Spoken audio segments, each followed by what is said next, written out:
Para siswa sekalian, selamat sore semua. Hari ini adalah pertemuan kita yang ke-16. Pertemuan kemarin kita berbicara tentang sakramen Ekaristi. Hari ini kita berbicara satu sakramen penting lainnya, yakni sakramen tobat. Oke, mari kita lihat dulu makna dari sakramen tobat itu sendiri seperti apa. Sakramen seperti yang sudah kita ketahui adalah tanda dan serana. Maka dengan demikian, sakramen tobat adalah tanda dan serana orang kembali mendekatkan diri kepada Tuhan dan sesama. Ya, dalam gereja khususnya konteks Katolik itu kadang dikenal dengan pengakuan, ya, pengakuan dosa. Oke, dan kita lihat dulu makna dari tobat itu sendiri. Ketika orang bertobat, itu artinya orang menempuh jalan menuju kesempurnaan sebagai seorang Kristen. Ketika seseorang bertobat, artinya ia berbalik dari kehidupan yang lama menuju kehidupan yang baru, habitus baru. Oke, itu sebabnya seperti yang saya katakan tadi, bahwa dengan bertobat orang datang kepada Tuhan, mengaku dosa di hadapan imam. Ya, ini dalam konteks Katolik biasanya ketika membuat pengakuan dosa itu biasanya di hadapan imam sebagai wakil umat, karena konsep penerimaan rahmat pengampunan dari Allah ini antara gereja Katolik dengan gereja Kristen lainnya itu agak berbeda, ya. Khususnya gereja Katolik dan Protestan itu berbeda. Dalam konteks di sini untuk gereja Katolik itu perantaraan lewat gereja. Jadi gereja menjadi sakramen atau sarana atau perantaraan untuk mengaku dosa. Maka di sini figur imam sangat penting sebagai wakil umat. Dengan bertobat di sini sebenarnya Kristus menawarkan kehidupan baru bagi yang percaya dan juga bagi yang mau bertobat. Bagi yang percaya dan mau bertobat, di sini rahmat pengampunan itu hadir secara nyata. Oke, ketika orang mau bertobat, ingin mengaku dosa, maka di sini ia diterima dalam kehidupan Allah. Dia mendapat rahmat pengampunan lewat gereja. Ya, karena bagaimanapun gereja seperti yang sudah kita lihat pada pertemuan sebelumnya adalah juga sakramen. Itu adalah tanda dan sarana lewat mana kita sebagai orang Kristen dan umat Allah menjalin hubungan dengan Kristus. Baik, kita lihat poin yang berikutnya. Ada seorang santo yang sangat penting dalam gereja, yakni Santo Siprianus. Dia pernah mengatakan satu petikan kalimat ini yang sangat bagus. Dia katakan bahwa orang tidak dapat menerima pengampunan dari Allah sebagai Bapa jika ia tidak memperoleh pengampunan dari gereja sebagai ibu. Ini kalian bisa lihat bagaimana ia membuat sebuah relasi antara Allah sebagai Bapa dengan gereja sebagai ibu. Di sini mau menekankan bahwa peranan gereja sangat penting sebagai sarana untuk mengantarkan umat Allah kepada Allah Bapa, ya. Jadi di sini peranan gereja adalah untuk menjadi instrumen pengampunan. Karena bagaimanapun Allah Bapa bekerja dalam gereja. Rohnya hadir di dalam gereja menjadi instrumen atau perpanjangan tangan dari Allah Bapa. Ini maksud dari Santo Siprianus. Kemudian kita lihat poin yang berikutnya, masih berkaitan dengan perkataan dari Santo Siprianus, mau menekankan bahwa seperti pembaptisan melalui mana gereja yang adalah ibu melahirkan seorang anggota dalam iman, demikian pun sakramen pertobatan, gereja mengampuni dosa seseorang yang bertobat. Ya, jelas, ya. Ini sudah kita lihat tadi bahwa di sini peranan gereja sangat penting. Gereja sebagai sakramen, ketika kita menerima pembaptisan, kita menjadi anggota yang sah gereja. Kita menjadi tubuh mistik Kristus yang sah. Maka di sini lewat gereja juga kita mendapat atau menerima rahmat pengampunan dari Kristus dan Allah Bapa. Maka di sini intervensi gereja atau campur tangan gereja menjadi syarat yang sangat penting dan mutlak, atau dalam bahasa Latin disebut dengan conditione necessaria. Conditione artinya kondisi, persyaratan, sedangkan necessaria, kalian tahu necessaria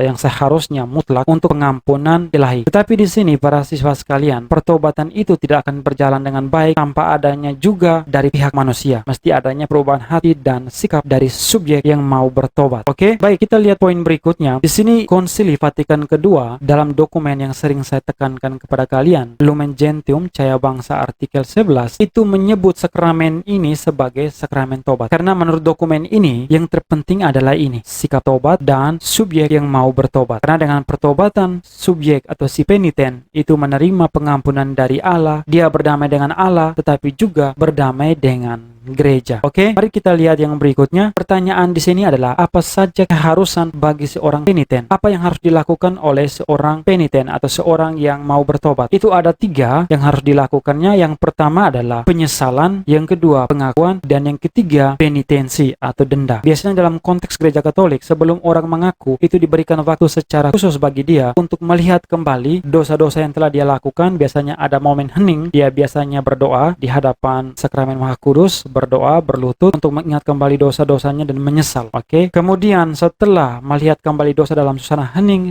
dan penyesalan, proses yang berikut adalah pengakuan dosa-dosa yang telah dia lakukan di hadapan imam. Oke. Karena bagaimanapun kita percaya bahwa imam adalah wakil Allah atau wakil Kristus di dunia, wakil umat. Kemudian yang berikutnya adalah penitensi atau denda. Para siswa sekalian baik, konsep dosa dalam konteks gereja Kristen itu semacam utang. Ketika orang berbuat dosa, artinya orang membuat sebuah utang antara dirinya dengan Allah. Jadi ada sesuatu yang mesti dituntaskan, ada sesuatu yang mesti dibayar atau dilunasi. Ini konsep dari dosa. Maka dengan demikian, yang ketiga itu mesti dibuatnya apa yang disebut dengan penitensi atau membayar denda. Oke, dalam konteks gereja Katolik, para imam memberikan penitensi dalam bentuk doa. Para imam meminta bahwa engkau harus berdoa 1 kali Bapa kami dan 5 kali Salam Maria, ya seperti itu, atau 10 kali Bapa kami dan sebagainya, tergantung masing-masing imam. Ini dalam konteks gereja Katolik. Jadi ini adalah 3 keharusan untuk seorang yang mau bertobat. Kita lihat dulu satu persatu. Yang pertama adalah penyesalan mendapat tempat utama. Jadi dalam sakramen tobat ini yang paling penting adalah penyesalan. Penyesalan itu diartikan sebagai kesedihan jiwa dan kejijikan terhadap dosa. Kemudian muncul atau timbul niat untuk tidak berdosa lagi. Oke, ini poin penyesalan. Kemudian yang kedua, pengakuan dilakukan di hadapan imam. Itu seseorang atau seorang peniten menyampaikan semua dosa berat yang disadari setelah pemeriksaan batin, ya, yang tadi saya bilang, setelah berdoa secara sendiri atau keheningan di depan sakramen Maha Kudus untuk mengingat dan memeriksa batin dan dosa-dosa. Ini adalah momen pemeriksaan batin sebelum pengakuan dosa. Dan yang ketiga adalah penitensi atau membayar denda. Karena ketika orang berbuat dosa, artinya dosa tersebut melemahkan si pendosa, melemahkan juga hubungan atau relasi dengan Allah dan juga sesama. Maka dibutuhkan apa yang disebut dengan absolusi atau pengampunan dari imam untuk menghapuskan dosa. Tapi di sini pengampunan itu harus mendapat penuhan, ya, kesehatan rohani. Maka